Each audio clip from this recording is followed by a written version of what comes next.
আল্লাহ নিজের হাতে রমজান সাজাইছেন। আল্লাহ বলে, বান্দা শোনো আমি রমজানকে কেমনে সাজাইলাম। 1, পুরা মাস রোজা। 2, প্রতিদিন ইফতার। 3, প্রতিদিন সাহারি। 4, প্রতিদিন 20 রাকাত তারাবি। 5, শেষ দশকে এতেকাফ। 6, শেষ দশকের বেজর রাত্রিতে শবে কদর। এরপরে 7, একটা নফল একটা ফরজের সমান। 8, একটা ফরজ 70টা ফরজের সমান। 9, প্রথম দশক রহমত। 10, মাঝখানের দশক মাগফিরাত। 11, শেষ দশক জাহান্নাম থেকে মুক্তি।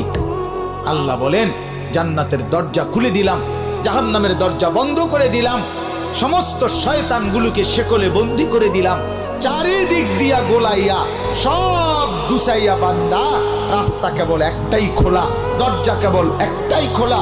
পুরা রমজান রাতে আসো, দিনে আসো, দুপুরে আসো, শুধু আমার গোলামি করবা, গুনাহ ছেড়ে দিবা, আর একটা দরজা দিয়েই সবাই ঢুকবা। শুধুই জান্নাত, শুধুই জান্নাত, শুধুই জান্নাত, শুধুই জান্নাত।